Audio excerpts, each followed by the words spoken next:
Eci boleh aja Mbak, Eci nggak nyambung, si Nathan nggak diangkat. Baik Bu. Oke, selamat pagi semuanya. Silakan membuka kameranya. Pagi Kak. Pagi Kak. Oke, hari ini kita akan memulai pembelajaran. Silakan salah satu memimpin doa.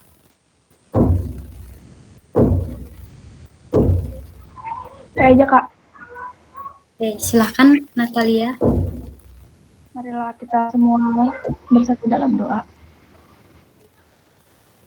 Allah yang Maha Baik di surga, terima kasih atas berkat yang diberikan kepada kami semua. Bentar lagi kami akan belajar bahasa Indonesia. Berkatilah kami, sertailah kami dalam pembelajaran ini, dan juga berkatilah jaringan kami agar lancar sehingga pelajaran ini berakhir. Terima kasih ya Tuhan, terpujilah nama-Mu untuk selama-lamanya. Amin.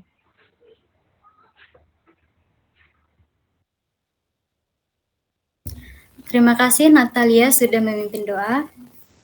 Semuanya, bagaimana kabarnya hari ini? Baik Kak. Baik Kak. Oke, kemarin sudah dibagikan mosi debat. Nah, hari ini kita akan belajar tentang debat. Pembelajaran kita hari ini yaitu KD 4.1 yaitu tentang melakukan debat.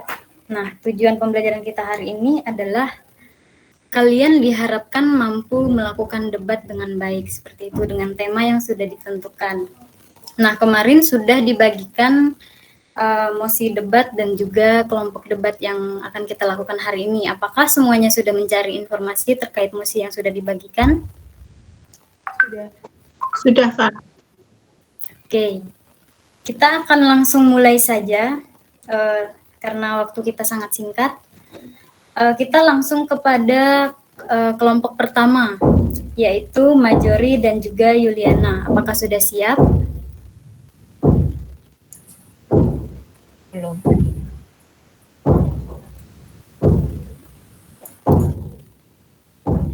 Silahkan, Majori dan Yuliana.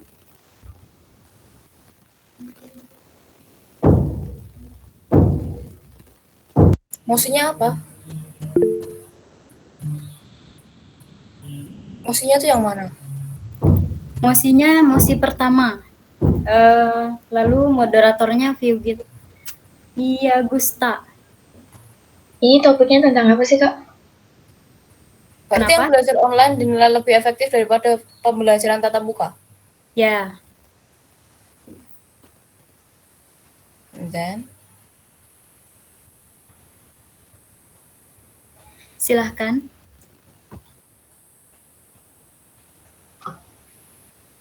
Selamat pagi yang terhormat Ibu Maria Rini selaku Guru Sastra Indonesia serta teman-teman kelas 11 bahasa yang berbahagia. Mari kita panjatkan puji syukur atas kehadiran Tuhan Yang Maha Esa, atas rahmat kesehatan serta kita dapat berkumpul di materi debat sastra Indonesia. Kelas 11 bahasa.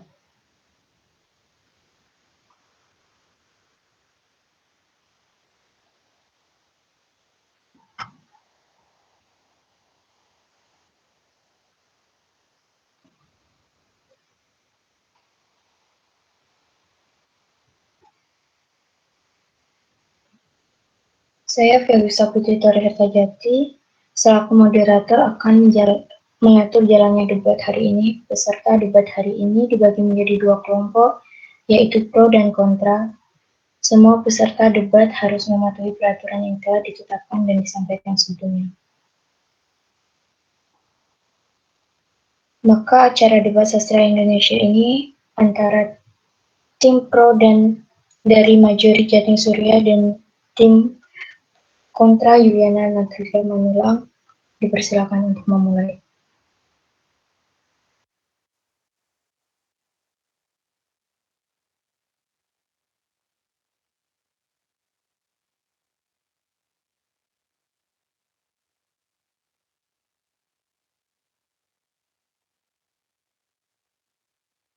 Ini pro dulu atau kontra dulu? Pro. Ah? Kontra? Pro. Oh, iya, ya udah.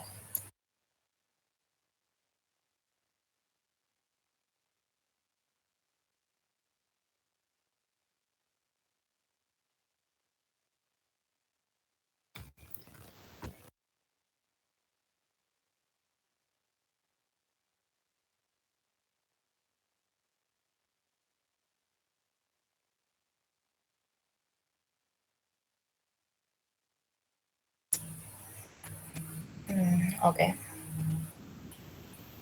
Jadi pembelajaran online dinilai lebih efektif daripada pembelajaran tatap muka. Saya setuju dengan statement itu karena mungkin untuk beberapa orang yang mempunyai kegiatan yang lebih banyak dari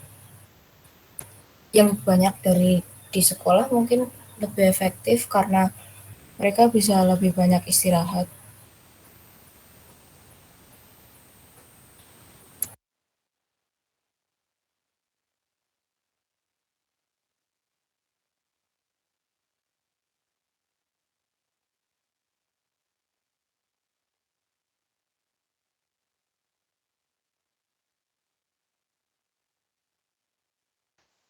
Saya persilakan untuk tim kontra.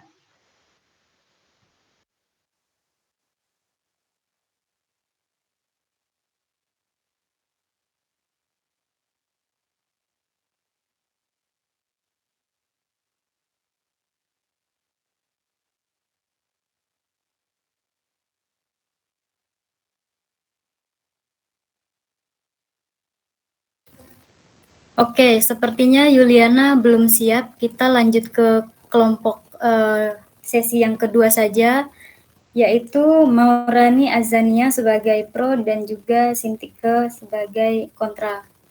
Kita pindah saja ke mosi kedua, lalu moderatornya adalah Diandra. Silakan.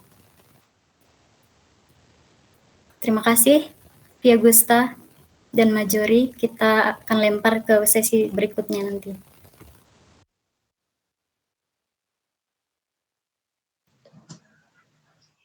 Selamat siang semuanya. Pertama-tama marilah kita panjatkan syukur kepada Tuhan Yang Maha Esa. Dan sebelum dimulai, izinkan saya memperkenalkan diri saya. Saya Diandra Elizabeth Utama sebagai moderator pada debat sastra Indonesia kali ini. Dan di sini ada tim kontra dan pro. Tim pro oleh Maurani Azania dan kontra oleh Sintike Apresia. Oh ya Bu, mosinya apa ya? Mosinya adalah tempat wisata di masa pandemi harus ditutup karena memicu kerumunan. Oke. Pada debat kali ini kita akan membahas dengan tema mosi yang berjudul tempat wisata di masa pandemi harus ditutup karena memicu kerumunan. Untuk tim pro, waktu dan tempat dipersilahkan. Baik, terima kasih moderator. Sebentar.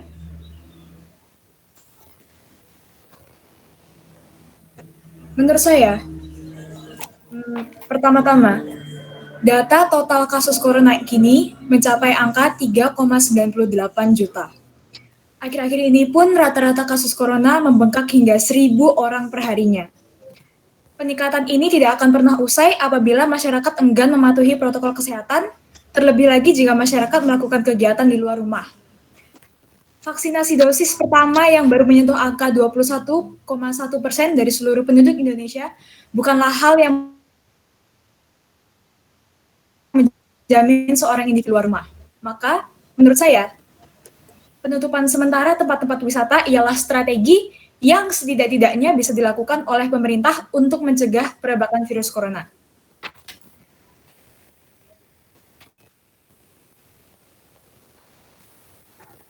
Terima kasih untuk tim pro sudah menyampaikan pendapatnya. Selanjutnya, untuk tim kontra dipersilahkan. Baik.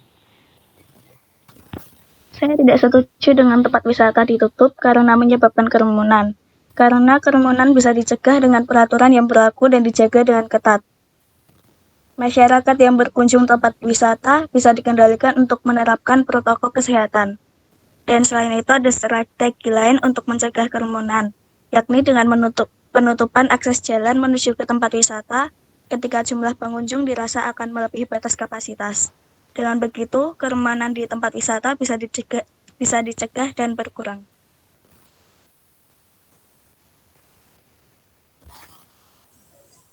Saya interupsi. Saya tidak setuju dengan opini Anda. Kalau misalkan masyarakat diharapkan untuk menjalani prokes, seharusnya dari dulu kita bisa menjalani normal baru dengan keadaan yang tidak segenting ini. Buktinya sekarang kasus corona semakin kesini semakin naik. Maka solusi saya adalah dengan mengunjungi tur virtual. Menurut Wikipedia, tur virtual adalah simulasi lokasi yang terdiri dari rangkaian video, gambar, dan juga elemen multimedia lainnya seperti efek suara, narasi, dan teks. Tur virtual ini bisa diakses secara mudah dan gratis, tanpa perlu datang langsung, dengan sedikit bantuan teknologi seperti kegiatan tur bak sedang benar-benar berkunjung ke tempat wisata tersebut. Nah, pilihan tempatnya pun juga beragam. Jadi tur virtual ini sangat membantu kegiatan pariwisata di kondisi pandemi yang sedang genting seperti saat ini, tanpa melibatkan kerumunan dan kesehatan masyarakat akan lebih terjamin. Baik, terima kasih. Tim kontra, silakan menyampaikan pendapatnya.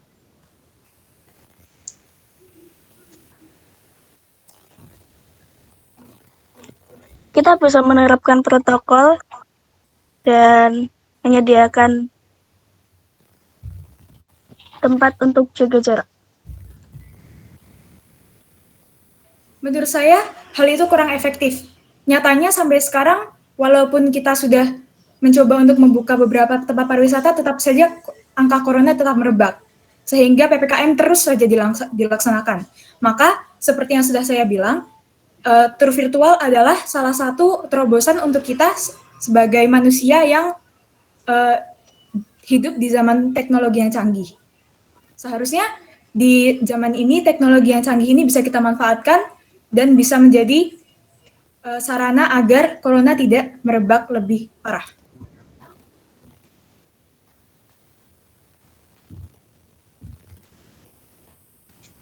Baik, terima kasih. Tim kontra ingin menyampaikan lagi? Belum. Silahkan tim kontra. Silakan tim kontra. Tetapi dengan begitu ekonomi warga bisa terganggu. Untuk pasal ekonomi rakyat, tentunya salah satu terobosan yang kita punya adalah e-commerce. Jika teknologi zaman sekarang telah memadai, untuk apa kita menyia-nyiakannya? Pun e-commerce kini menjadi sarana perdagangan yang sedang digandrungi oleh masyarakat, karena prosesnya lebih mudah dan praktis. Serta, seperti apa yang telah saya teliti, disebutkan di klikpajak.com bahwa para pedagang dengan omset 4,8 miliar atau lebih akan dikenakan pajak pertambahan nilai sebesar 10%. Maka, jika untuk sementara tempat-tempat wisata ditutup, saya kira hal itu bukanlah merupakan hal yang patut dibesar-besarkan karena kami punya solusi yang menjamin, yaitu e-commerce.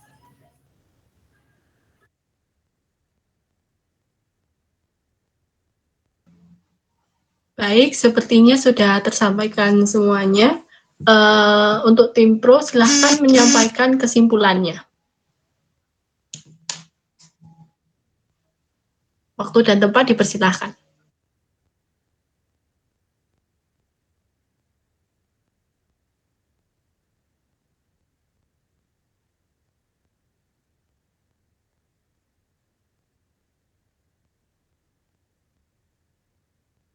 Tim pro apa tim kontra?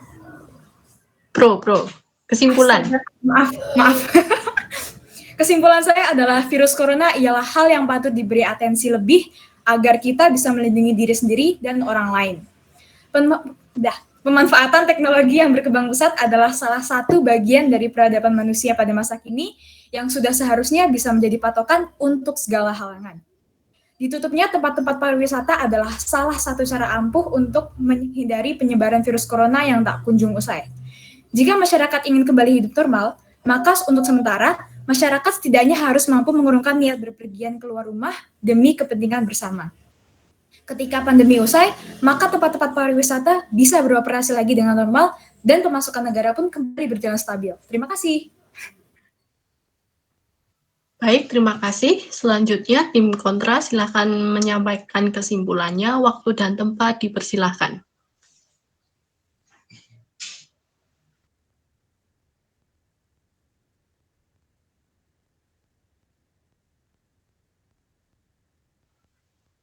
Tim kontra? Ya.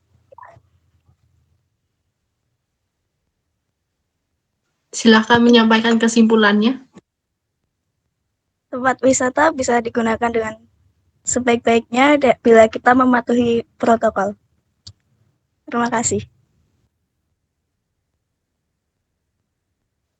Baik, untuk debat kali ini sudah disampaikan oleh tim kontra dan pro. Terima kasih untuk teman-teman dan guru yang sudah mengikuti dari awal sampai akhir.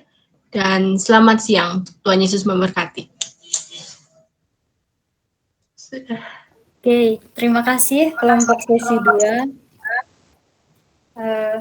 Sangat baik untuk tim pro dan kontra. Untuk tim pro saya berikan nilai 100, lalu untuk kontra saya berikan poin 88. Jadi selamat kepada Maurani Azania melaju ke babak selanjutnya.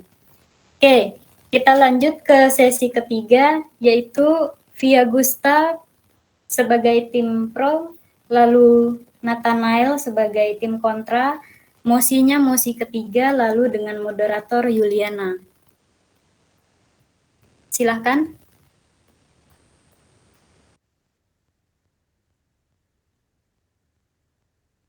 Oke Bu, sebentar ya.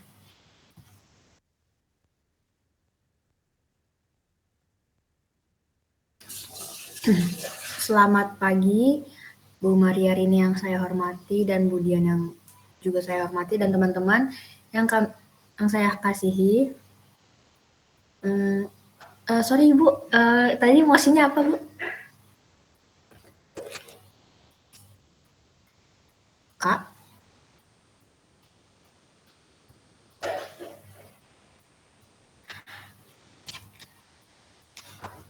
Mosi yang ketiga. Mosi yang ketiga. Bentar. Yang penutupan pusat pembelanjaan pada jam 8 ya? Oke. Pada kesempatan kali ini kita akan melakukan argumen yang mengangkat mosi penutupan pusat pembelanjaan pada jam 8 di masa pandemi dinilai tidak efektif. Dipersilahkan dari tim pro untuk mengajukan argumennya.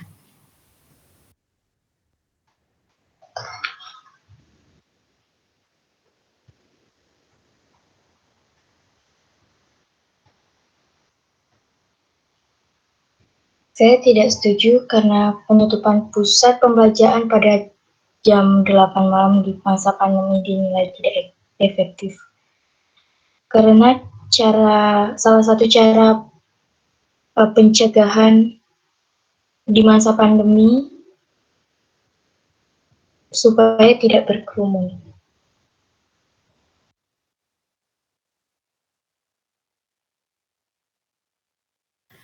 Baik, dipersilakan argumen dari tim kontra.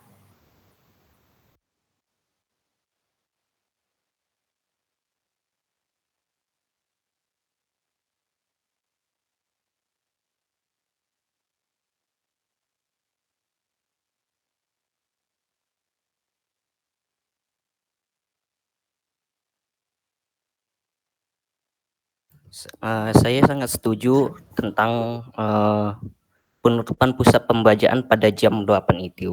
Karena mengingat masyarakat di luar sana itu sangat sekali melanggar protokol yang disediakan oleh pemerintah. Jadi memang sangat efektif menurut saya jam 8 itu ditutup. Sekian.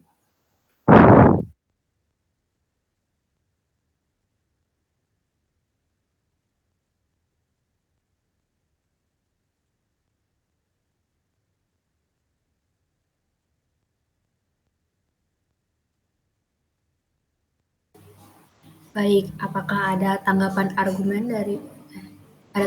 dari tim Prof?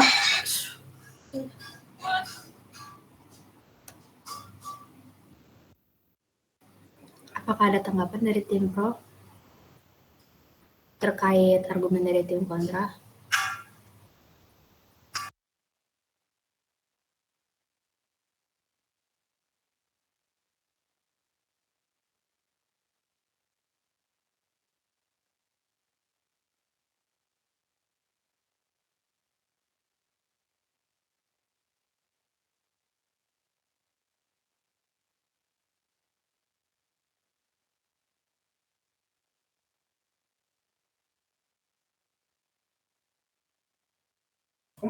Tim Pro.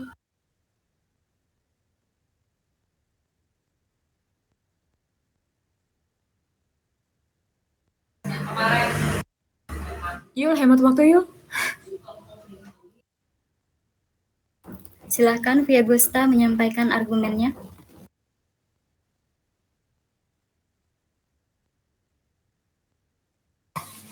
Baik, kesimpulan boleh diberikan kesimpulan dari tim Prof Via Gusta. Jika tidak ada tanggapan argumen. Untuk kesimpulannya, penutupan pusat pembelajaran pada masa pandemi efektif karena untuk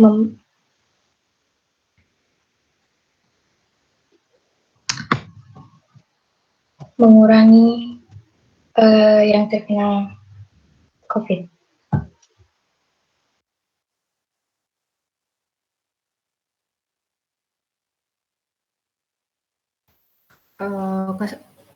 Baik. Selanjutnya kesimpulan dari tim kontra boleh dijabarkan. Menurut saya penutupan pada jam 8 saat pusat pembelajaran pada jam 8 itu sangat efektif dan itu memang harus dilakukan karena masyarakat kita memang susah diatur dan memang harus melakukan tindakan tegas. Begitu. Sekian dari saya. Terima kasih.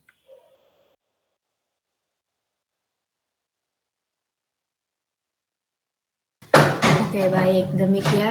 Demikian tadi diskusi dari kelompok pro dan kontra.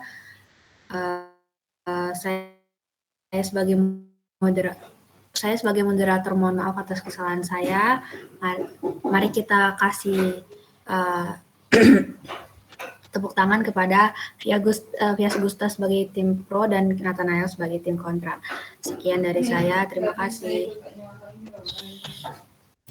Oke, terima kasih kepada kelompok sesi ketiga, Via Gusta, Nathanael, dan juga Yuliana sebagai moderator.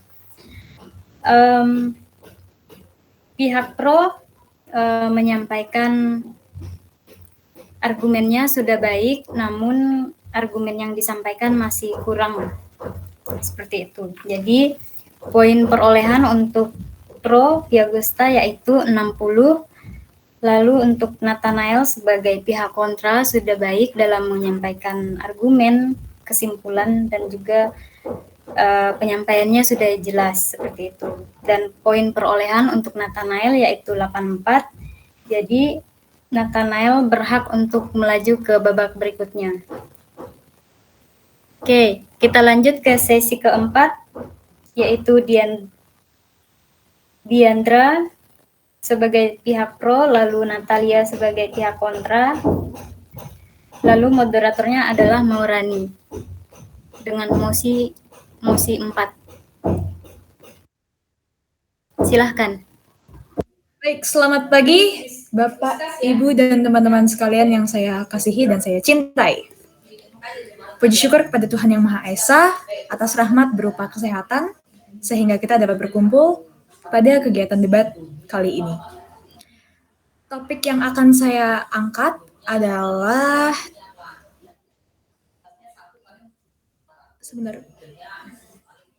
topik yang akan kita angkat hari ini adalah TikTok, aplikasi yang tidak mendidik dan merusak generasi muda. Di sini kami punya tim pro dan tim kontra. Silahkan untuk mempersingkat waktu, silahkan tim pro langsung menyampaikan opininya. Baik, terima kasih moderator. TikTok merupakan salah satu media sosial yang saat ini sedang booming di kalangan anak-anak, remaja, bahkan dewasa. Di masa pandemi COVID seperti ini, pemerintah sangat menganjurkan untuk melakukan pembatasan social distancing. Pembatasan sosial ini merupakan salah satu langkah pencegahan dan pengendalian infeksi virus corona dengan mengurangi interaksi sesama manusia guna memutuskan mata rantai penyebaran virus corona. Apalagi siswa-siswi dan mahasiswa-mahasiswi dengan terpaksa melakukan kegiatan belajarnya di rumah. Karena pembelajaran memiliki banyak waktu senggang yang dilewati para siswa maupun mahasiswa, dengan begitu aplikasi TikTok lah yang memungkinkan untuk mengisi waktu luang. Meskipun begitu, TikTok juga memberikan dampak buruk untuk kita, apalagi sebagai generasi muda. Salah satunya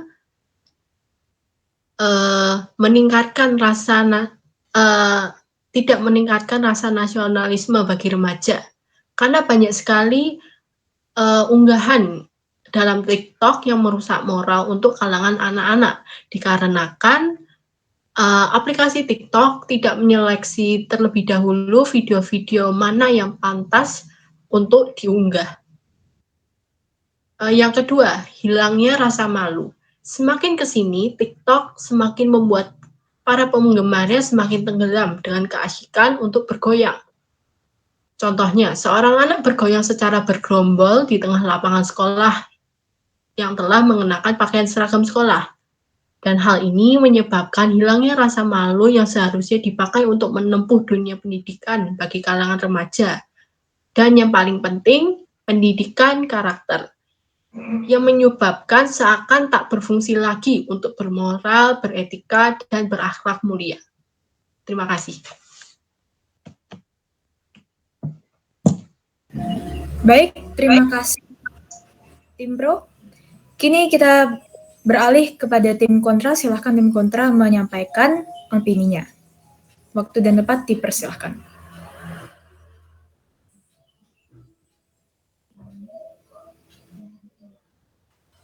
Tim kontra?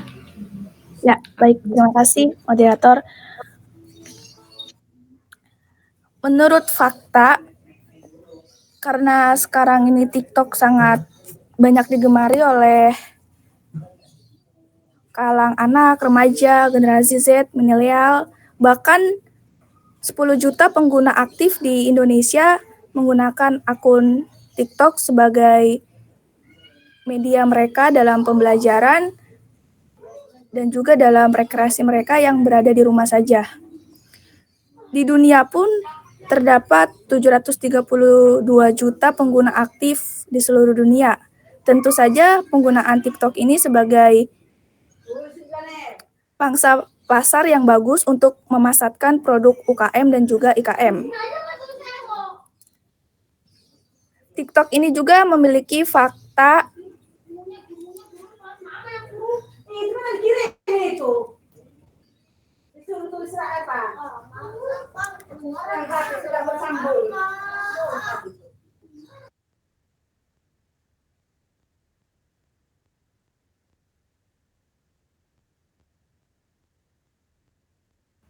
Baik, terima kasih untuk tim kontra. Bentar, belum. Oh, belum? Belum. Oke, silakan. Tadi berisik soalnya. Maaf. TikTok ini memiliki fakta yaitu menghadirkan efek khusus yang menarik dan mudah digunakan sehingga semua orang bisa menciptakan sebuah video yang keren dan juga dengan mudah. Nah, TikTok ini juga kan secara cepat membuat video pendek yang unik yang bisa dibagikan kepada teman-teman. Dampak positifnya yaitu bisa memperluas jejaring pertemanan secara online dan juga menambah ilmu pengetahuan.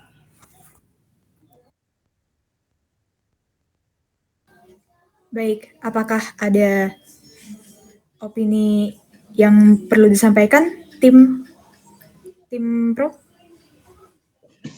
Baik, saya tidak setuju dengan pendapat dari tim kontra. Kenapa? Karena menurut saya selain merusak dan tidak mendidik untuk generasi muda, TikTok ini seperti yang saya bilang tadi juga merusak karakter karena sudah terlihat dari belakangan ini dengan adanya TikTok karakter anak itu semakin menurun. Yang dulunya mungkin sudah jelek dan dengan adanya TikTok, lahirnya TikTok, karakter anak itu semakin menurun. Dan di sini kita juga bisa lihat semakin tahun demi tahun pengguna TikTok itu mereka menggunakannya tapi dengan cara yang tidak layak atau mereka mengunggah video-video yang sebenarnya itu tidak pantas untuk diunggah. Dan apalagi pengguna TikTok ini juga ada dari kalangan anak-anak. Anak-anak bahkan masih usia SD atau usia TK. Nah, seharusnya anak-anak di usia seperti itu, mereka itu mendapatkan pendidikan yang bagus atau melihat sesuatu itu yang bisa mendidik mereka dengan baik. Nah, karena mereka tertarik dengan TikTok, dan ternyata yang mereka lihat itu unggahannya itu tidak mendidik, dan sedangkan anak-anak itu belum begitu mengerti apa-apa, jadi pastinya mereka akan mengikuti apa yang mereka lihat, mengikuti dan melakukannya. Seperti itu, sudah. Terima kasih, tim Pro. Apakah tim kontra memiliki opini lain? Saya memiliki opini bahwa TikTok itu tidak merusak karakter anak, karena kenapa tidak merusak karakter anak? Di TikTok ini kan video, kita bisa membuat video atau menonton video secara singkat. Nah, video ini nih banyak sekali video yang sangat-sangat bermanfaat, seperti misalnya anak memiliki bakat menari. Ia bisa membuat video dengan durasi singkat, video menari, lalu diupload ke TikTok. Itu yang dilihat banyak orang dan diapresiasi oleh banyak orang, yang itu yang membuat anak menjadi merasa dia terasa bakatnya, menjadi dia lebih semangat lagi untuk, oh berarti saya banyak yang menyukai, banyak yang komentar positif, berarti saya harus mengasah lebih baik lagi bakat saya. Itu salah satu membuat anak menjadi karakter menjadi lebih baik pada saat di rumah saja, karena memang kan kalau keluar-keluar tidak bisa, apalagi ikut-ikut les juga sulit. Jadi dengan TikTok ini membuat anak menjadi lebih berkarakter. Tidak hanya itu saja, TikTok ini juga kan sangat-sangat bermanfaat sekali untuk mengekspresikan diri dan kreativitas anak. Seperti yang saya bilang lagi, kreativitas anak ini banyak dengan animasi, dengan ekspresi diri. Itu yang membuat anak menjadi berkarakter lebih baik lagi. Dan TikTok juga bisa membuat gambar di rumah saja pada saat anak selesai belajar, bisa membuat TikTok yang berkreasi. Ya itu tidak, menurut saya itu tidak sangat mengganggu sih. Baik. Dan itu tidak merusak. Sudah belum? Sudah. Baik. Tim Pro bisa menyampaikan kesimpulannya? Baik. Untuk kesimpulan pada debat di siang hari ini, saya hanya ingin menyampaikan TikTok sebenarnya tidak secara keseluruhan ada sisi baiknya dan ada sisi buruknya. Dan di sini ternyata TikTok itu lebih banyak mengambil sisi buruknya karena karakter anak itu semakin menurun, seperti mereka lebih memilih untuk bermain TikTok daripada mengerjakan pekerjaan yang lain. Karena sebenarnya di masa pandemi seperti ini kita memang lebih santai dan anak-anak itu justru lebih memilih untuk bermain TikTok. Padahal sebenarnya banyak kegiatan yang masih bisa dilakukan seperti berkebun, memasak, berolahraga, membantu orang tua, tidak hanya TikTok saja. Dan di sini juga TikTok itu juga cenderung menyebabkan anak menjadi kecanduan, ya seperti dulu kalau anak terlalu sering bermain TikTok, anak bisa terkena namanya seperti TikTok syndrome, ya itu sangat berbahaya sekali. Dan di sini saya hanya ingin menyampaikan, jika kalian ingin bermain TikTok, kalian harus perhatikan dulu mana yang baik, mana yang tidak, seperti itu.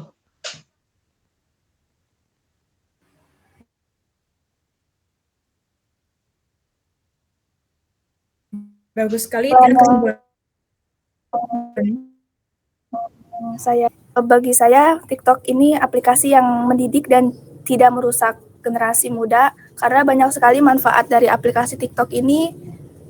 Aplikasi TikTok ini bisa membangun karakter anak, bisa membangun bakat anak, mengasah bakat anak, serta aplikasi ini memang sangat kreatif sekali bagi anak di saat masa pandemi ini. Jika misalnya anak kecanduan TikTok atau segala bisa dibilang kecanduan TikTok, ada solusinya. Solusinya yaitu menerapkan batasi untuk bermain TikTok. Itu solusinya, cari hobi baru agar tidak selalu fokus terhadap TikTok. Kan menerapkan aturan pegang HP, bijak dalam menggunakan sosial media, bijak dalam menggunakan TikTok. Itu salah satu solusinya. Dan saya harap untuk kita para pelajar bisa menggunakan aplikasi TikTok ini dengan sebaik mungkin agar kita juga lebih dimudahkan dalam pembelajaran, karena pembelajaran tidak harus terus monoton dengan buku, bisa dengan video-video singkat seperti di TikTok, banyak sekali manfaat pembelajarannya. Kesimpulan dari saya, TikTok aplikasi yang mendidik dan tidak merusak generasi muda. Sekian dari saya, terima kasih. Bagus sekali tim kontra. Ya, demikian kegiatan debat kali ini. Saya Maura Niazania sebagai moderator. Jika ada salah kata mohon dimaklumi. Terima kasih. Oke, baik sekali. Kelompok sesi keempat, Diandra dan Cynthia Bella. Ini agak sulit ya menentukan poinnya karena dua-duanya sama kuatnya. Hanya saja tadi untuk Diandra menyampaikan argumennya masih sekedar argumen seperti itu, tidak ada dasarnya, ada cuma beberapa saja. Nah, kalau Natalia keunggulannya menyampaikan argumen beserta penguat argumennya, jadi diberikan contoh-contoh seperti itu. Nah, jadi untuk keduanya penyampaiannya sudah baik, lalu kejelasannya juga sudah baik, bahasanya penyampaiannya itu sudah jelas sekali, lalu respon dalam menanggapi lawan itu juga sama baiknya. Lalu untuk ini saya simpulkan penilaiannya untuk Diandra mendapat poin 96 dan Natalia mendapat poin 99. Seperti itu. Terima kasih kelompok sesi 4. kita lanjut ke sesi selanjutnya, yaitu Majori dan juga Yuliana.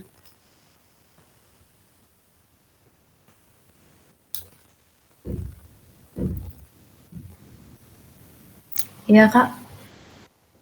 Silahkan Majori dan Yuliana sebagai tim sesi 1 yang tadi diundur. Dengan mosi 1, lalu moderatornya Via Gusta. Silahkan dilanjut.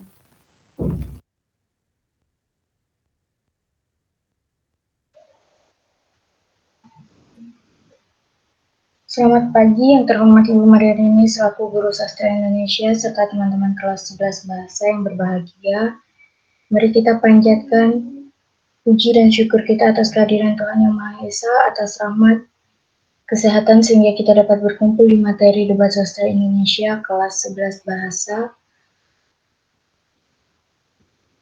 Bentar Kak, mau nyari emosinya dulu.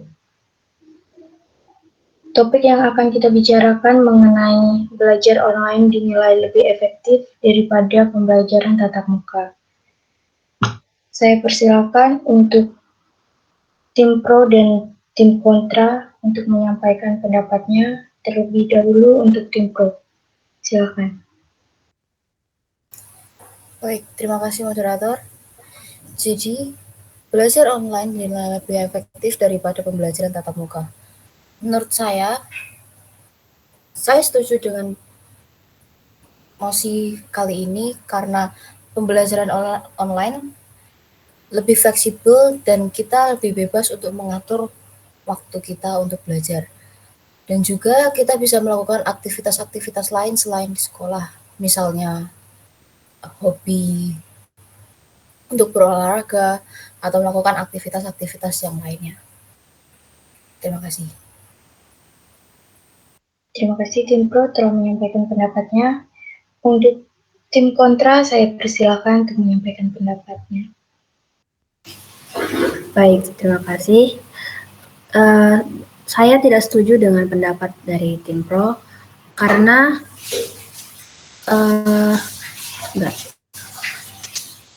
belajar online tidak dinilai lebih efektif daripada pembelajaran tatap muka. Menurut saya itu tidak, karena nyatanya banyak sekali anak-anak dari sekolah yang sudah komplain tentang bagaimana mereka kesulitan dalam belajar menggunakan metode online. Contohnya seperti kesusahan saat mengerjakan tugas, mengerti atau memahami materi, ataupun keterbatasan guru untuk membagikan materi tugas dikarenakan jaringannya yang kurang bagus ataupun keterbatasan ilmu teknologi. Begitu, terima kasih. Baik, terima kasih Indra. Apakah ada pendapat dari tim pro? Silakan. Ya, saya tidak setuju dengan pernyataan tim kontra karena pembelajaran online bisa lebih menyenangkan dengan menonton video animasi pembelajaran, atau juga bisa kita pergi ke tempat yang kita inginkan untuk belajar, untuk mencari suasana baru agar tidak bosan. Jadi tidak ada alasan pembelajaran online bisa membosankan. Dan jika kendala jaringan, kita bisa pergi ke ada semisal kafe atau warnet yang menyediakan internet yang stabil. Terima kasih. Terima kasih. Apakah ada tambahan pendapat dari tim kontra? Saya persilakan. Baik, terima kasih.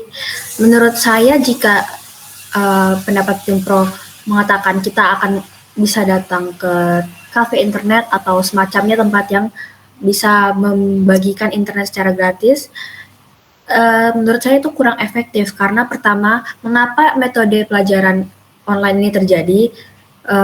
Tentu karena adanya COVID-19. Jika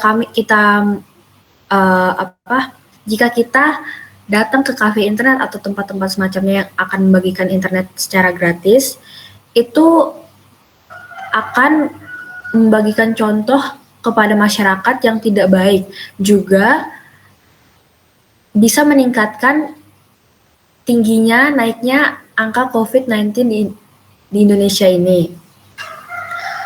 Saya juga mau memberikan pendapat tentang pelajaran online bisa membuat kita menjadi fleksibel. Menurut saya tidak, karena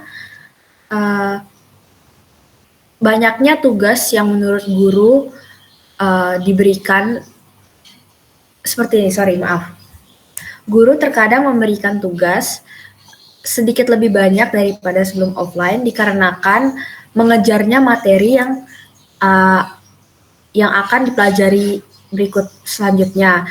Dengan banyaknya tugas, itu akan menumpuk dan membuat anak menjadi bingung bagaimana memanage waktu untuk mengerjakan tugasnya tersebut. Jadi itu juga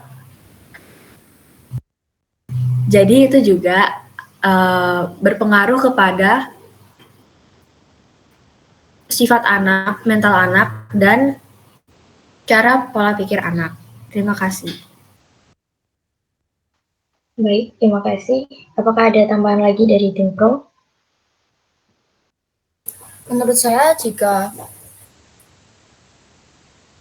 masalah jaringan, sekolah dapat menyediakan seperti kartu data yang bisa diakses untuk semua muridnya untuk mengakses seperti platform Google Classroom, YouTube, atau yang lainnya untuk media pembelajaran. Dan jika tentang banyaknya itu, para siswa pasti diberikan kesempatan untuk berpendapat, dan itu bisa dipertimbangkan lagi oleh para guru dan mungkin akan menjadi pertimbangan untuk mengurangi tugasnya. Terima kasih. Apa ada tanggapan lagi dari tim kontra?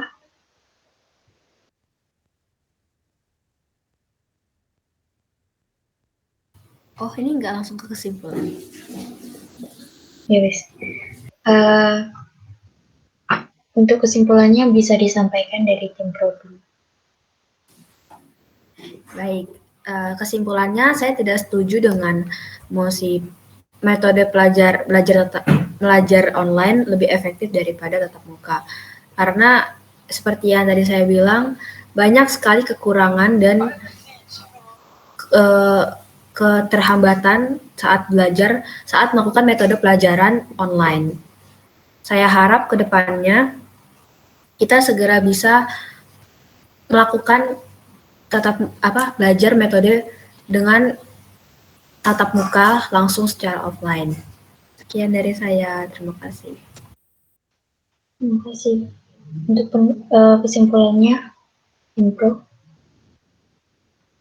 Baik, menurut saya belajar online dinilai saya setuju dengan mosi yang ada, yaitu belajar online dinilai lebih efektif daripada pembelajaran tatap muka, karena para siswa bisa lebih bebas mengatur waktu mereka, dan mereka bisa mencari suasana belajar dan mengeksplor lebih apa yang mereka suka, dan mereka bisa menemukan apa sebenarnya yang mereka minati di luar sekolah. Terima kasih.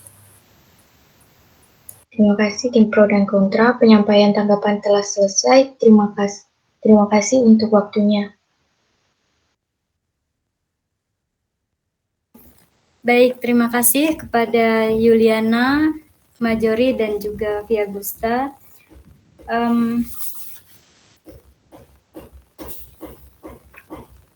Untuk penyampaian argumen, kedua tim sudah baik, jelas, seperti itu. Lalu memiliki dasar argumen dan pembuktian masing-masing, dan kejelasan penyampaian poin argumen juga sudah baik. Respon dalam menanggapi lawan, keduanya juga sama baik. Lalu penyampaian kesimpulan jelas dan juga konsisten. Yang menjadi penilaian saya di sini, menjadi nilai tambahnya adalah ketegasan dalam menyampaikan argumen. Nah, di sini saya memberikan poin 96 kepada Majori, lalu kepada Yuliana 98. Saya lihat bahwa Yuliana lebih jelas, lebih tegas dalam menyampaikan argumennya, sehingga yang maju pada babak berikutnya adalah Yuliana. Seperti itu. Terima kasih. Untuk selanjutnya, sesi kelima, kita masuk kepada tim. Oh iya, tadi untuk sesi 3 untuk Pia Gusta dan Nathanael, ternyata Nathanael adalah pihak kontra, tetapi Nathanael mendukung, nah, sehingga yang maju pada sesi berikutnya Gusta bertanding lagi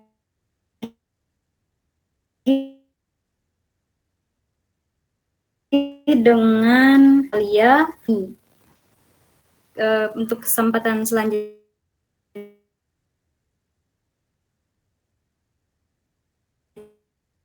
kita berikan kepada moderatornya, silahkan.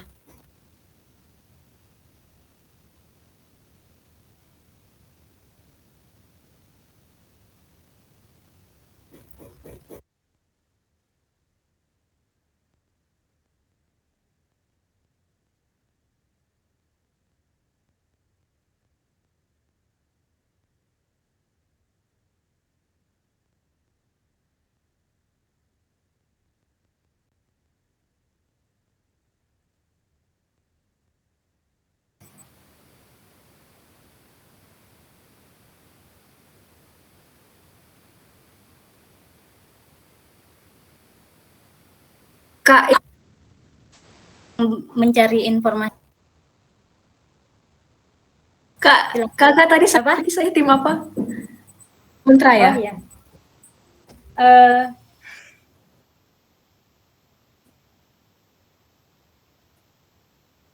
Yuliana tim pro, lalu Musinam, Reku, Nadia, dan Pia Musinam aja Gusta. Kak, random Kak. Silakan. Musinam aja Kak. Musinam itu adalah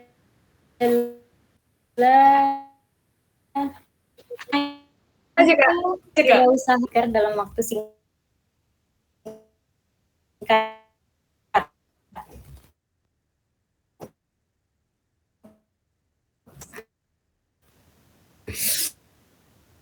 Sebentar. Oke. Jadi moderator ya. Oke. Kak Maurani tim apa ya Kak? Pro? Maurani kontra. Kontra? Ya.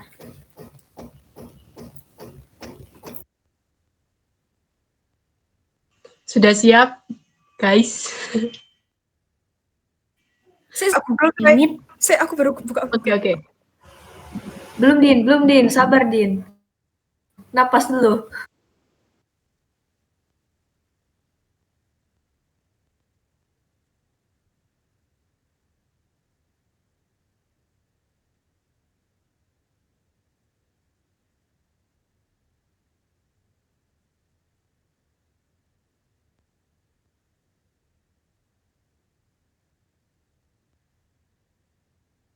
Masih.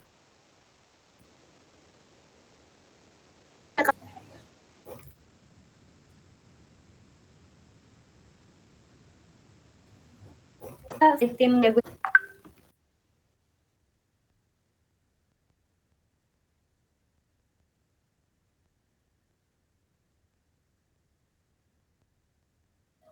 Maurani kontra Kak. Oh iya, benar. Sip.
Silahkan bisa dimulai.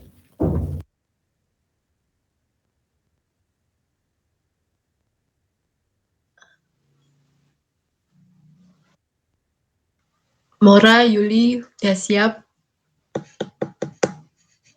Baik, silakan. Yuli, sudah siap? Siap. Ya siap. Oke. Untuk mempersingkat waktu saja, pada debat kali ini tema yang akan kita angkat yaitu berwirausaha di masa pandemi beresiko gulung tikar dalam waktu singkat. Untuk tim pro, waktu dan tempat dipersilahkan untuk menyampaikan pendapatnya.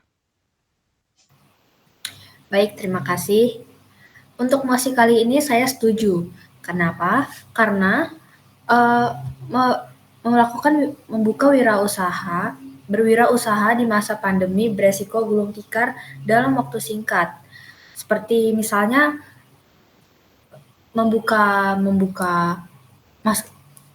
perusahaan maskapai penerbangan, lalu pusat kebugaran atau fitness, banyak sekali yang melakukan gulung tikar dikarenakan menurunnya tingkat minat dari para pembeli dikarenakan adanya PSBB yang dilakukan oleh pemerintah. Jadi menurunnya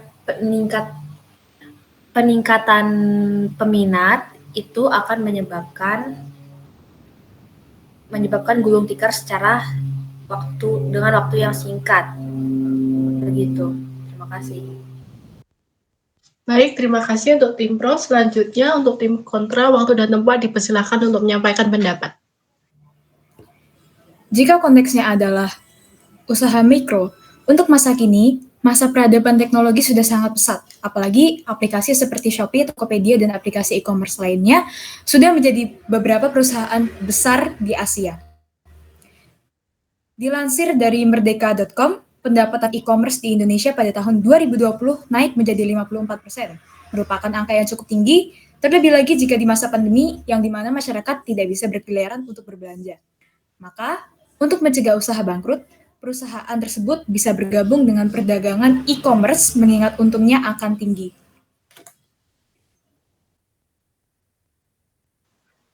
Baik, terima kasih untuk tim kontra.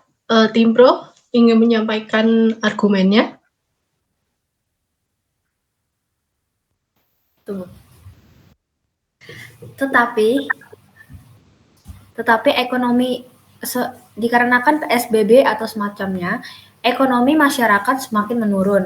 Itu akan menyebabkan kesulitan dalam membeli barang atau modal untuk melakukan wirausaha lagi. Sehingga saya masih berpegang pada pendapat bahwa berwirausaha di masa pandemi ini beresiko melakukan gulung tikar dalam waktu yang singkat. Terima kasih. Baik, terima kasih. Tim kontra ingin menyampaikan pendapatnya. Saya masih berpegang teguh kepada opini saya. Jika sampai sekarang e-commerce masih bisa berjalan dengan baik sampai saat ini, dan itu menjadi prioritas bagi orang-orang untuk berbelanja, maka menurut saya ekonomi tidak akan turun sebab tidak ada jalan lain selain e-commerce atau kegiatan perbelanjaan online. Toh sampai sekarang pun kegiatan belanja Shopee juga kegiatan belanja online seperti di aplikasi Shopee dan Tokopedia masih digandrungi oleh masyarakat setempat. Instruksi,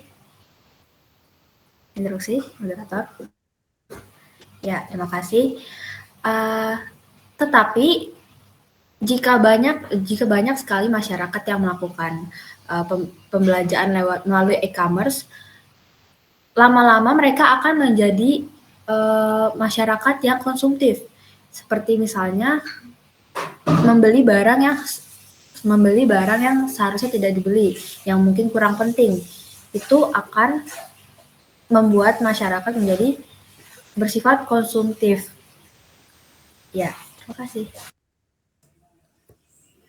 Kalau misalkan konteksnya konsumtif merupakan bukan masalah bagi para pedagang, karena masalah yang sedang kita bahas adalah gulung tikarnya. Jika para pembeli menjadi konsumtif, maka penjualan akan semakin naik dan omset akan semakin besar. Jadi bukan masalah tentang pembeli yang konsumtif, kita sedang membicarakan tentang gulung tikarnya para wirausahaan atau tidak. Jika semakin besar omset yang masuk, maka semakin jauh juga possibility untuk sebuah perusahaan bangkrut.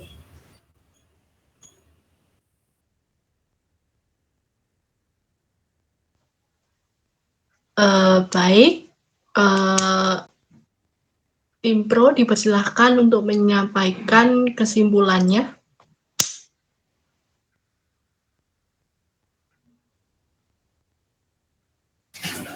Baik, jadi kesimpulannya dari tim pro, saya tetap tidak setuju dengan berwirausaha di masa pandemi seperti ini karena sangat beresiko tinggi dan menyebabkan gulung tikar dalam waktu yang singkat. Terima kasih. Terima kasih untuk kesimpulannya. Tim pro, dipersilahkan untuk tim kontra. Kesimpulan saya adalah tidak ada jalan lain selain e-commerce di masa pandemi ini. Selain untungnya yang lebih tinggi dan selain untungnya lebih tinggi, e-commerce pun mendatangkan keuntungan bagi usaha mikro atau UMKM. Sehingga e-commerce ini menjadi sarana agar perusahaan tidak gulung tikar. Mohon maaf. Baik, terima kasih untuk tim kontra untuk kesimpulannya. Baiklah, untuk debat kali ini sudah terselesaikan dengan baik. Saya sebagai moderator mengucapkan terima kasih apabila ada salah kata, mohon dimaafkan dan selamat siang. Selamat siang semuanya, baik sekali. Dua pihak yang sangat baik, pihak pro dan juga kontra, untuk kejelasan argumen dan penyampaiannya sudah baik. Namun tadi nilai tambah untuk Maurani Azania karena ia terlihat sangat percaya diri dengan argumen yang disampaikan, sementara Yuliana terlihat kurang percaya diri dengan argumen yang disampaikan, seperti itu. Lawan saya Mora, sangat tidak percaya diri saya. Oke, jadi 100 poin untuk Maurani dan 98 untuk 98 untuk Yuliana. Jadi soalnya Yul, kamu tuh tadi bawain konsumtifnya, Yul. Harusnya kamu nggak bawain itu, Yul. Iya, aku lupa, malah out of topic. Oke. Terima kasih atas usahanya Yuliana. Selamat kepada Maurani masuk ke babak final. Lalu kita lanjut ke Pia Gusta dan juga Natalia dengan mosi 6. Moderatornya silahkan. Mazori masih ada tidak ya? Majori silakan menjadi moderator untuk debat antara Pia Gusta dan juga Natalia dengan mosi 6. Silakan. Ya. Selamat pagi teman-teman dan guru-guru saat ini. Mari kita mulai perdebatan tentang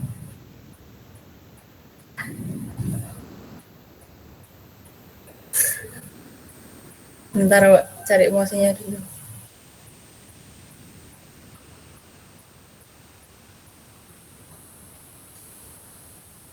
Mosi ke berapa?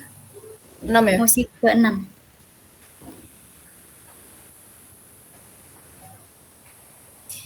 Dengan mosi yaitu program TV Indonesia masa kini membawa dampak buruk bagi generasi muda. Dipersilahkan tim pro menyampaikan pendapatnya. Baik, terima kasih moderator. Saya tidak setuju karena sebagai tim pro terhadap program TV Indonesia masa kini membawa dampak buruk bagi generasi muda. Karena ada beberapa acara TV yang bersifat positif dan memberikan dampak yang baik dari acara tersebut, bahkan ada yang berbagai acara yang mendidik bagi masyarakat dan yang dari yang tua, muda, serta anak kecil. Terima kasih.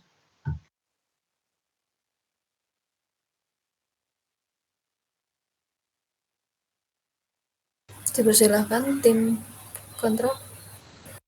Mosinya tadi apa? Program TV Indonesia masa kini membawa dampak buruk bagi generasi muda.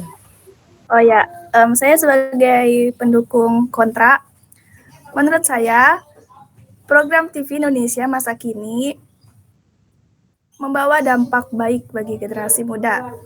Kenapa saya berpendapat seperti itu? Karena menurut lembaga survei IC Nielsen meningkat 25% per Maret 2020. Nah, secara umum penonton TV meningkat 50% sepanjang 2020 ini. Nah, jadi bisnis TV ini masih cukup kokoh. Bukan hanya jumlah yang meningkat, durasi pemirsa penonton TV pun semakin panjang. Menyebutkan secara rata-rata durasi menonton TV itu meningkat 12% dan mencapai 5 jam 46 menit per hari.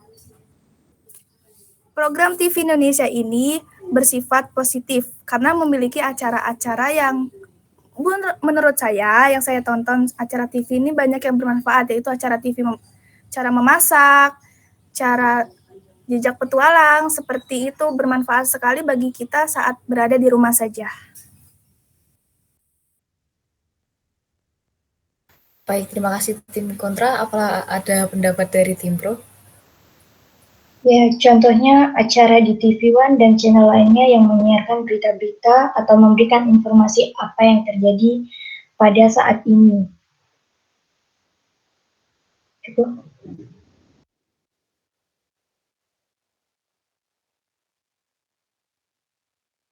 Oke, apakah ada pendapat lain dari tim kontra? Seperti yang saya katakan, televisi merupakan media yang banyak diminati oleh masyarakat dari orang tua, muda, remaja, anak-anak, dan juga televisi ini mendidik karakter bangsa. Contohnya apa? Seperti film kartun Dora Explorer, yang di situ kita bisa dapatkan maknanya bahwa dapat memecahkan masalah tanpa adanya kekerasan. Di dalam kartun banyak sekali kartun-kartun yang mendidik karakter anak agar untuk jujur, seperti Tom and Jerry, di mana untuk jujur dan tidak boleh usil satu sama lain agar tidak terjadi sebuah perkelahian seperti itu. Oke, baik. Silahkan tim pro memberi kesimpulan dari yang sudah didapatkan. Baik, kesimpulan saya, program TV saat ini sangat beragam, oleh karena itu masyarakat bisa memilih channel yang positif dan berdampak baik bagi diri kita dan masyarakat lainnya. Terima kasih. Oke, silahkan dari tim kontra.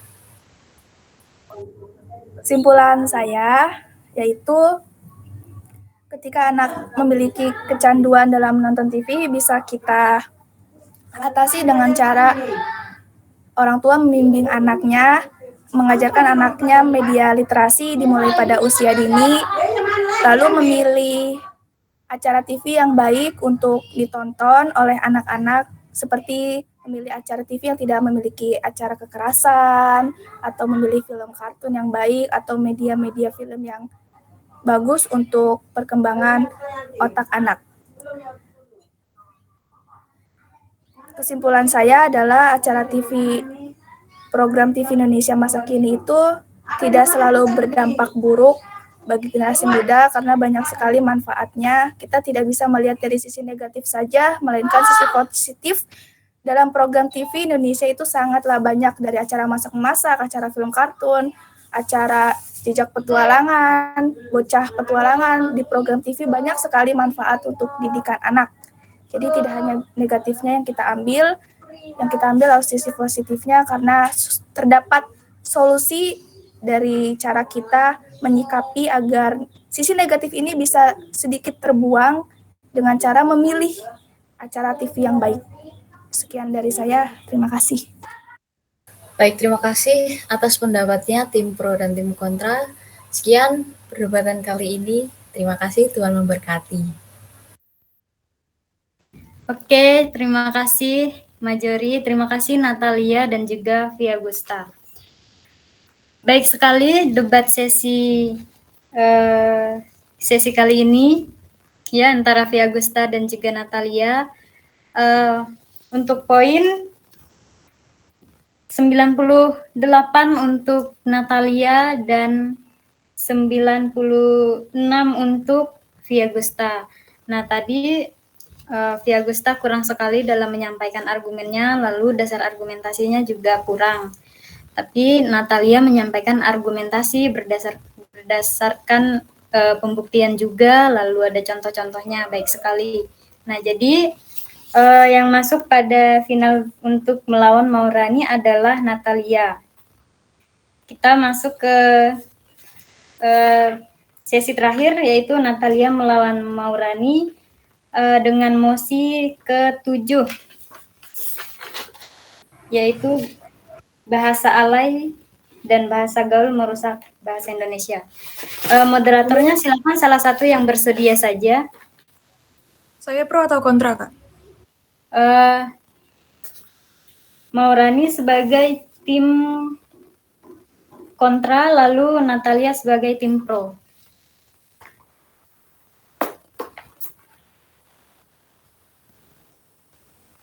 Silakan, siapa yang mau jadi moderatornya? Waktunya tinggal singkat lagi. Ayo, siapa saja?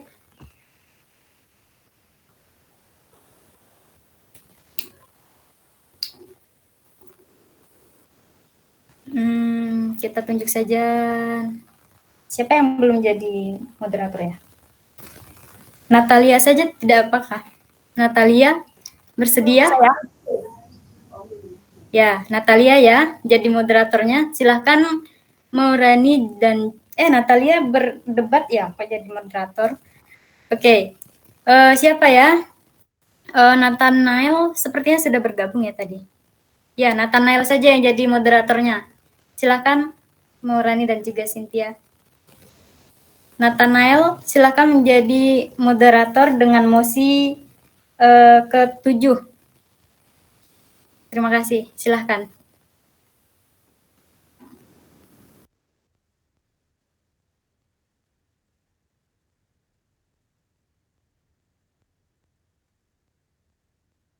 Oke, Nathanael keluar. Silahkan Yuliana deh.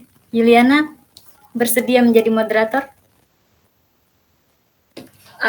Oke, Kak. Mosi. Bentar dulu. Ini kita mosinya ngambil yang mana, Kak? Mosinya yang 7. Mosi ke-7. Bahasa alay dan bahasa gaul merusak bahasa Indonesia. Ya. Oke. Oke. Pro siapa? Kontra siapa, Kak? Pro Natalia, kontranya Maurani. Oke. Juan. Apa sih? Mari, Kak. Oke.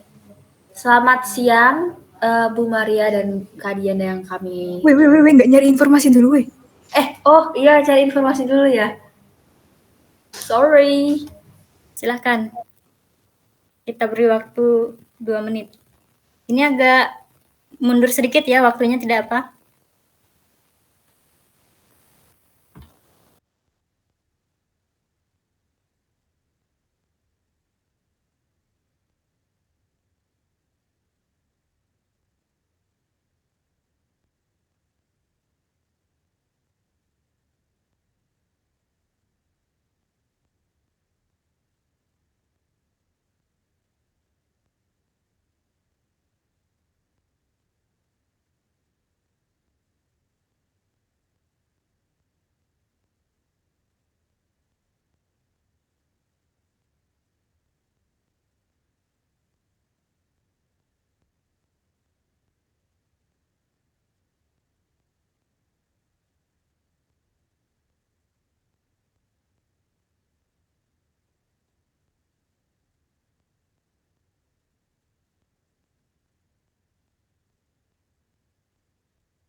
Sudah siap?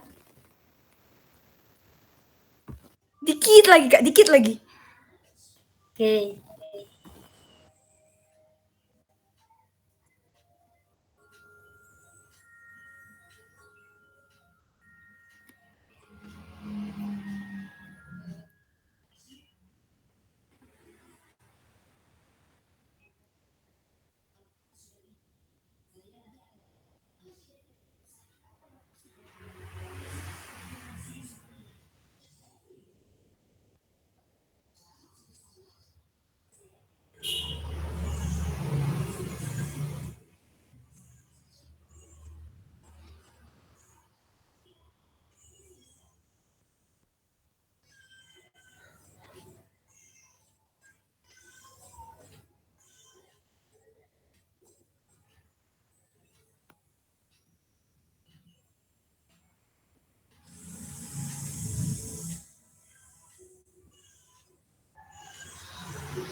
Sudah, Kak. Oke, Yuliana bisa dimulai. Oke. Siapa tuh? Cinta udah? Sebentar. Hai.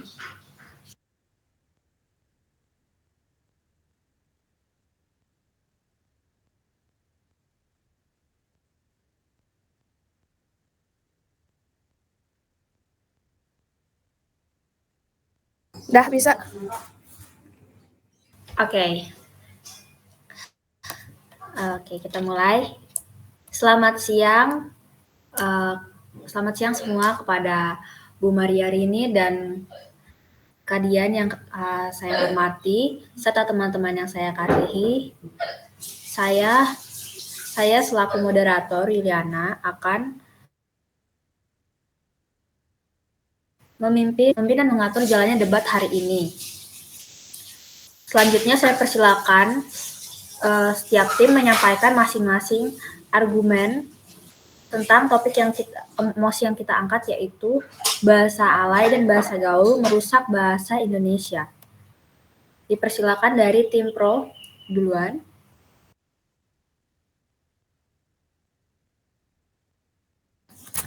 Makasih, moderator. Menurut saya, bahasa alay dan bahasa gaul merusak bahasa Indonesia. Itu benar karena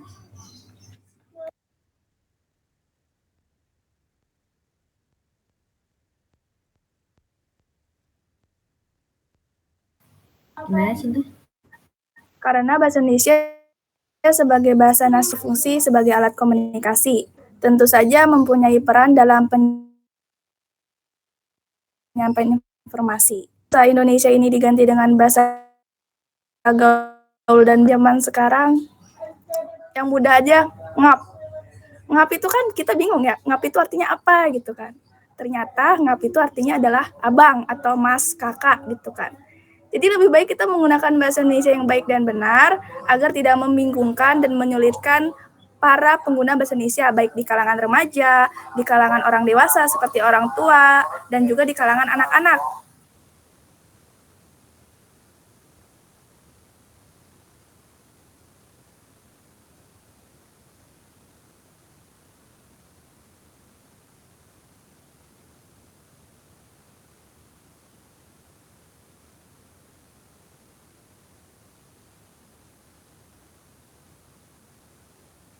Transisi yang mempengaruhi bahasa Indonesia diubah menjadi bahasa gaul.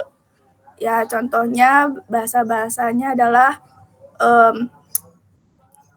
yang mudah saja tuh bahasa gaul yang cukup aneh didengar oleh saya adalah bahasa parjamban.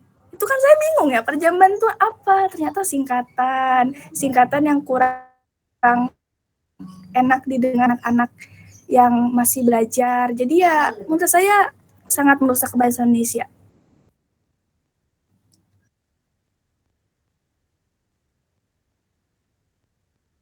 Sudah. Yuk. Oke, sudah.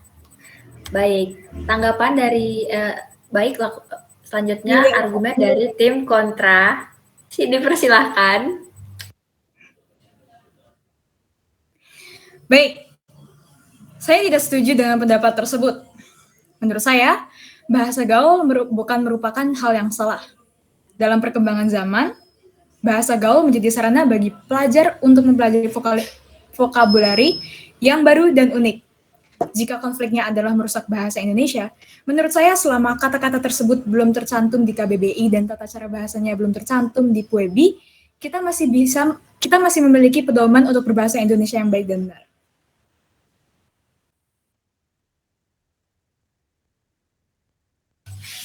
Oke, selanjutnya saya berikan kesempatan pada masing-masing kelompok untuk memberikan komentar atau tanggapan atas argumen lawan.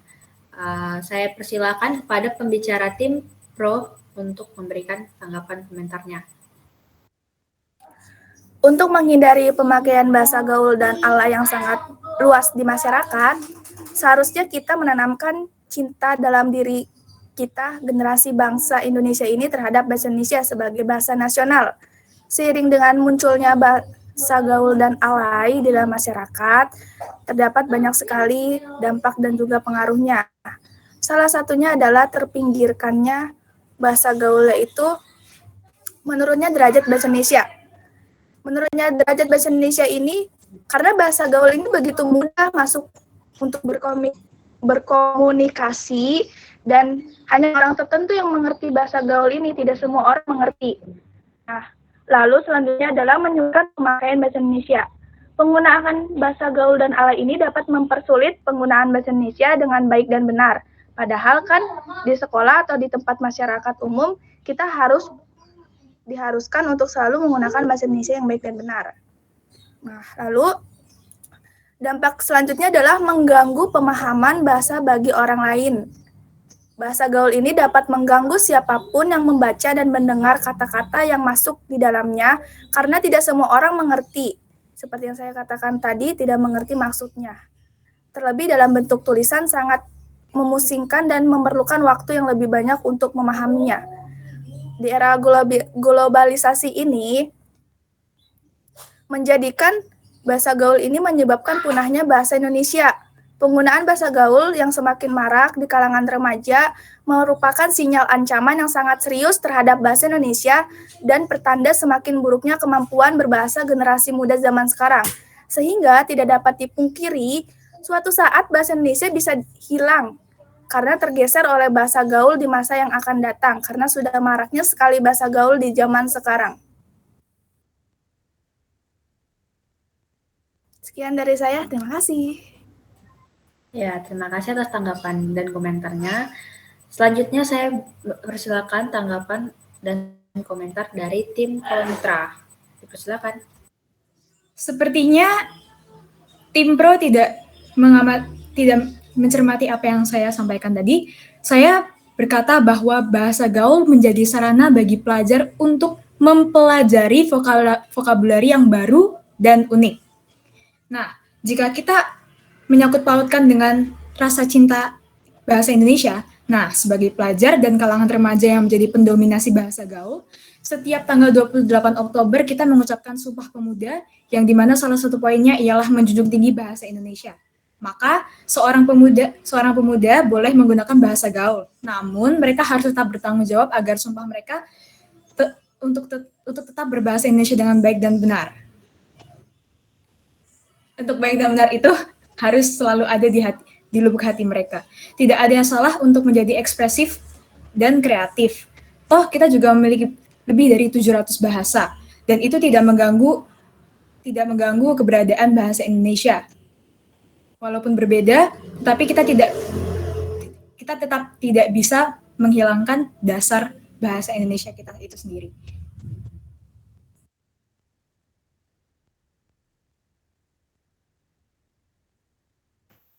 Baik, apakah sudah cukup atas tanggapan komentar dari masing-masing tim? Jika sudah, saya persilakan dari tim Pro untuk memberikan argumen tentang kesimpulannya. Kesimpulan saya, memang bahasa gaul ini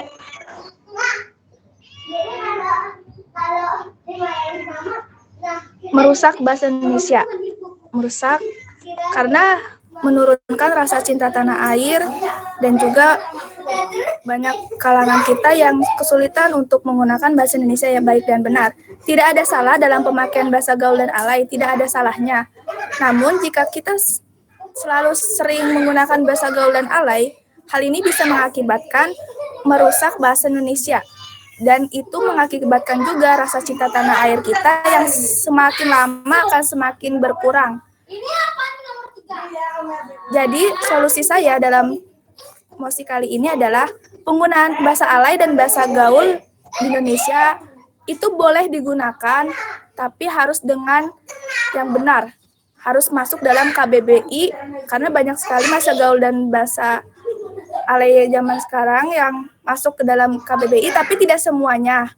Ada yang masuk, yang itu yang bisa kita gunakan, yang tidak masuk ya jangan digunakan. Lebih baik kita menggunakan bahasa baik dan yang benar bahasa Indonesianya. Itu kesimpulan dari saya. Terima kasih.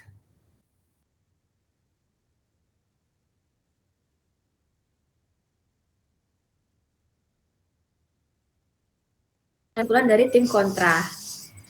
Baiklah, menurut saya, kesimpulan saya adalah tidak ada salahnya untuk berekspresi dan menjadi kreatif. Selama generasi muda itu masih memiliki jiwa nasionalisme yang dan untuk bertanggung jawab akan sumpahnya sebagai pemuda, vocabulary yang baru dan unik untuk berekspresi kepada sesama teman.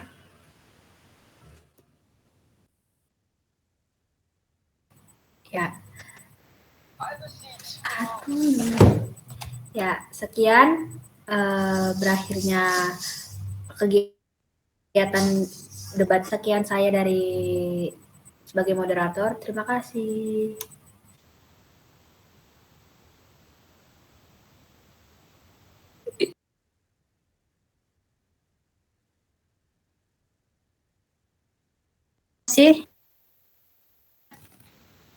Sulit untuk menentukan nilai yang terbaik di antara duanya karena sangat argumentasi yang baik dan juga keruntutan dan juga kejelasan yang dalam penyampaiannya juga sudah baik.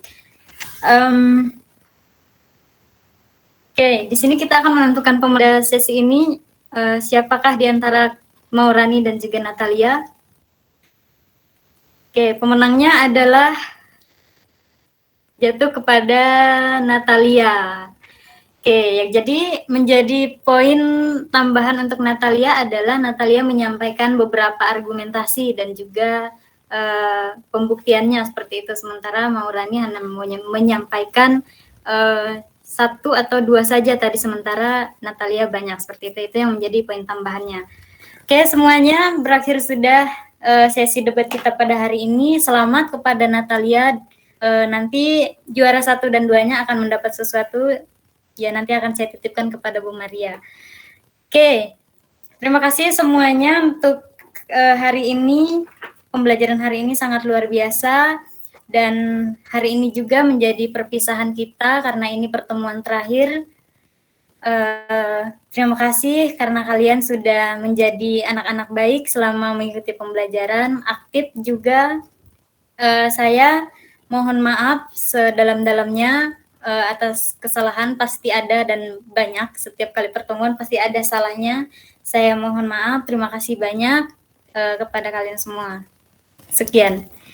Oke, apakah ada yang ingin menyampaikan tanggapannya untuk beberapa kali pertemuan bersama saya? Mungkin ada yang ingin menyampaikan pesan dan kesan, silahkan.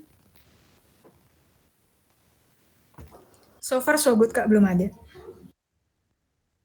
Kesan good, pesan good. Oke, karena sepertinya semuanya sudah terlihat lapar, kita akan menutup pembelajaran hari ini. Silahkan memimpin doa. Yuliana. Oke, mari kita semua berdoa. Bapa kami yang di surga, kami telah selesai melakukan kegiatan dalam pembelajaran sastra ini ya Tuhan. Juga berkati Kak Dian dan Bu Maria yang telah membimbing kami ya Tuhan. Biarlah mata pelajaran yang kita pelajari ini dapat berguna bagi kami ke depannya ya Tuhan. Sebentar kami akan melanjutkan kegiatan kami, tutup bungkus dalam kuasa Roh Kudus menjadilah kehendak.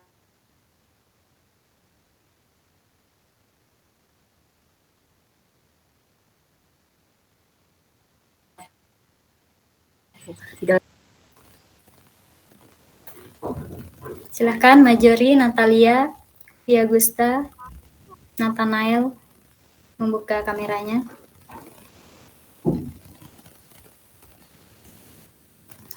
Via Gusta. Oke, kita akan mengambil gambar. Silakan Majori. Oke, 1, 2, 3. Oke, sudah. Oke, terima kasih semuanya. Selamat melanjutkan aktivitas. Sampai ketemu di lain kesempatan. Terima kasih. Terima kasih. Kak Bu.